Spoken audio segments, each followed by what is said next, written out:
عن أنس بن مالك رضي الله عنه قال أنفجنا أرنبا بمر الظهران فسعى القوم فلغبوا وأدركتها فأخذتها فأتيت بها أبا طلحة فذبحها وبعث إلى رسول الله صلى الله عليه وسلم بوركها أو فخذها فقبله.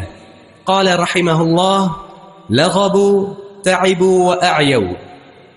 اس حدیث کا موضوع چونکہ یہ اطعمہ کا باب ہے، کھانے پینے کا، تو خرگوش حلال ہے یا حرام، اور اس کا شکار کرنا درست ہے یا نہیں، یہ اس کا موضوع ہے. اور جواب یہ ہے کہ خرگوش ایک حلال اور طیب جانور ہے، اس کا شکار کرنا اور اس کو کھانا یہ درست ہے. اور جناب انس بن مالک اس حدیث کے راوی ہیں، کہتے ہیں کہ انفجنا ارنبا بمر الظہران، ہم نے ایک خرگوش کو دوڑایا. مر الظہران ایک جگہ کا نام، یہ مکہ کے شمالی حصے میں واقع ہے، شمال کی طرف، اور آج کا اس کا نام وادی فاطمہ ہے. وادی فاطمہ معروف نام. تو مر الظہران مقام پر ہم تھے، ایک خرگوش ہمیں نظر آیا، اس کے پیچھے ہم دوڑے، خرگوش بھی دوڑ پڑا. فسعى القوم فلغبوا، لوگ بھی دوڑ رہے ہیں لیکن دوڑتے دوڑتے سب کے سب تھک گئے.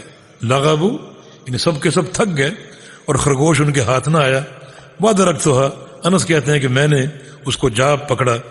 فاخذتها لے لیا. فاتيت بها ابا طلحہ، اور ابو طلحہ کے پاس لے کر آیا.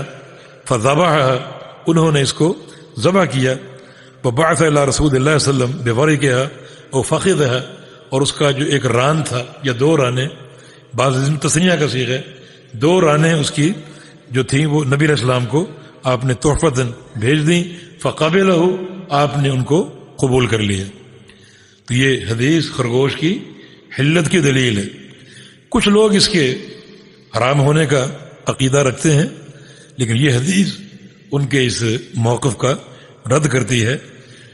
بعض لوگ حرمت کی وجہ یہ بیان کرتے ہیں کہ جو خرگوش کی مادہ ہے اس کو حیض آتا ہے اور یہ ناپاکی، لیکن شریعت نے اس ناپاکی کی بنا پر اس کو حرام نہیں کہا.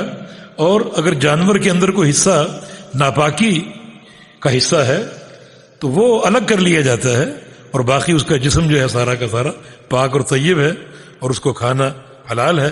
اس حدیث میں نبی علیہ السلام کی تواضع بھی واضح ہوتی.